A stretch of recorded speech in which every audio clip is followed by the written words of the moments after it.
لمنافسة كأس الكونفدرالية الإفريقية، والوداد اللي أعلن عن طرح تذاكر مباراته أمام فريق مانياما الكونغولي للجولة الثالثة كأس الكونفدرالية الإفريقية. تفاصيل أوفى عن فريق الوداد واستعداداته ناخذها معك يونس جودة. اهلا بك بالمستمعين مستمعات راديو مارس في اخبار فريق الوداد الرياضي، الفريق اللي غيرجع للمنافسه الرسميه من بوابه منافسات كاس الاتحاد الافريقي. الوداد في اخر ظهور لي كان انتصر خارج الميدان على فريق عزام التنزاني ب1-0 بهدف ديال القائد نور الدين امرابط باستاد نقاط. فريق الوداد في المنافسه في المجموعه ديالو في الصداره غيواجه الفريق اللي عنده نفس الرصيد فريق مانيما الكونغولي. الوداد من بعد المعسكر ديالو التدريبي اللي كان بقطر واللي خدا فيه 3 ديال المباريات وديه واجه فيها نادي مشيرب واد الرفاع والدوحه، ثم التعاقدات اللي شرف عليها ايضا فريق الوداد كل من حكيم زياش الخال بن يدر الوافي صلاح الدين مصدق وايضا بيار، كلهم اسماء كانت حاضره في هذه المرحله ديال تحضيرات فريق الوداد الرياضي، الى جانب ايضا اللاعب البوليفي اللي احسن في فريق الوداد الرياضي التعاقد ديالو موزيس بانياكا اللي غيجي على سبيل الاعاره لفريق الوداد الرياضي، واللي غيكون لمده موسم واحد مع حقيه شراء بعقد كيمتد 4 ديال المواسم. اللاعب اللي لعب 104 ديال المباريات الموسم الماضي، 24 هدف و15 تمريره حاسمه، اللي غنشوفوا ايضا الامكانيات ديالو كلاعب جناح رفقه فريق الوداد الرياضي. ايضا الوداد غادروا مجموعه ديال اللاعبين، غادروا كل من الزمراوي على سبيل الاعاره للفريق المصري البورسعيدي،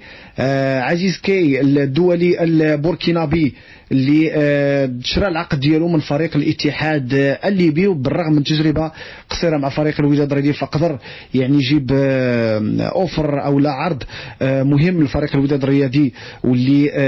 قبل به فريق الوداد وايضا فضل باش انه يعني يبيع العقد ديال عزيز كي ويستفد ماديا. ايضا اونزو اللي مشى على سبيل الاعاره لفريق النادي المكناسي، يوسف مطيع اللي نذكروا ايضا شرى باقي العقد ديالو من فريق الوداد الرياضي من طرف فريق اولمبيك اسفي، وزهير مترجي الى جانب عتيق اللي حتى هو اعاره الفريق اولمبيك اسفي. هذا بخصوص الاسماء ابرزها اللي غادرت فريق الوداد الرياضي، والاسماء اخرى ايضا اللي التحقت واللي تم التقييد ديالها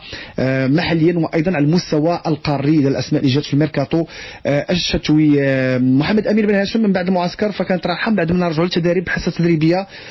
في كل يوم بمركب الحاج محمد بن جلون اللي كان نعرف العشب ديالو ايضا اصلاحات، فهو كيستقبل التدريب ديال فريق الوداد اللي غيمشي بهذه الحصه التدريبيه مباشره كل يوم وصولا الى يوم المقابله اللي غادي تكون ان شاء الله يوم الاحد في 8 بملعب مركب محمد الخامس اللي غيرجع من جديد باش يستقبل المباريات ديال الوداد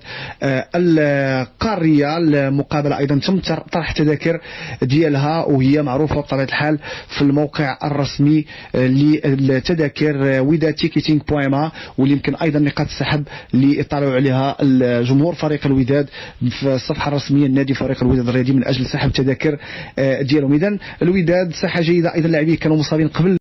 توقف البطوله، كنتكلموا على حمزه الهنوري فهو حاضر ابط باش يكون واجد ومتاح. محمد امين بن هاشم في الاختبارات المقبله، مباراه اللي بطبيعه الحال مهمه ضد فريق مانيما اللي وصل لمدينه الدار البيضاء وكياخذ التدريب ديالو بشكل عادي في مركز ويلنس بضواحي مدينه الدار البيضاء. شكرا لك يونس جودان.